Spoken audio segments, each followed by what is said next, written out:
അട്ടപ്പാടി മേലയബന്നൂരിൽ കാട്ടാന കുടിവെള്ള ടാങ്ക് നശിപ്പിച്ചു. മേലയബന്നൂർ ഉന്നതിയിൽ ഉള്ള ഒരു വീട്ടിലെ വാട്ടർ ടാങ്കാണ് നശിപ്പിച്ചത്. വീട്ടുമുറ്റത്തെ പ്ലാവിലെ ചക്ക കഴിക്കാനെത്തിയ ആന വീട്ടുമുറ്റത്തുണ്ടായിരുന്നതെല്ലാം നശിപ്പിക്കുകയായിരുന്നു. ഗോകുൽ VS വിവരങ്ങളുമായി ചേർന്നുണ്ട്. ഗോകുൽ, കാട്ടാന ശല്യം അതിരൂക്ഷമാണ് പല മേഖലകളിലും. ഇന്നലെയും അവിടെ നിന്നൊരു വാർത്ത, പാലക്കാട് അഗളി മേഖലയിൽ നിന്നുള്ളൊരു വാർത്ത വന്നിരുന്നു. ഈ പ്രദേശത്തിന്റെ സ്വഭാവം എങ്ങനെയാണ്? അപകടകരമായ സ്ഥിതിയിലാണോ അവിടെ ആളുകൾ ജീവിക്കുന്നത്?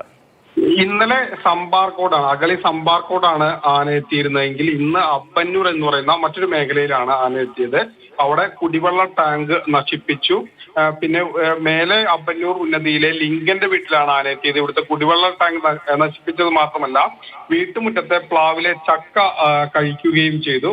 അത്തരത്തിൽ ആ പ്രദേശത്തെ വീട്ടുമുറ്റത്തുള്ള ചെടിയും മറ്റും ചവിട്ടി നശിപ്പിച്ചതിന് ശേഷമാണ് ആന മടങ്ങി തിരികെ കാട്ടിലേക്ക് എത്തിയത്. ഈ അപ്പന്നൂർ മേഖലയിലും ആനയുടെ ശല്യം വളരെയുണ്ട്. അട്ടപ്പാടിയിൽ തന്നെ വലിയ സ്ഥലത്ത് തന്നെ, വലിയ മേഖലയായി തന്നെ ഉള്ളൊരു പ്രദേശമാണ് അട്ടപ്പാടി. അവിടെ വിവിധ മേഖലകളിൽ ഇത്തരത്തിൽ ആനയുടെ ശല്യമുണ്ട്. അപ്പന്നൂരിലും രൂക്ഷമായ ആന ശല്യം നേരിടുന്നുണ്ട്.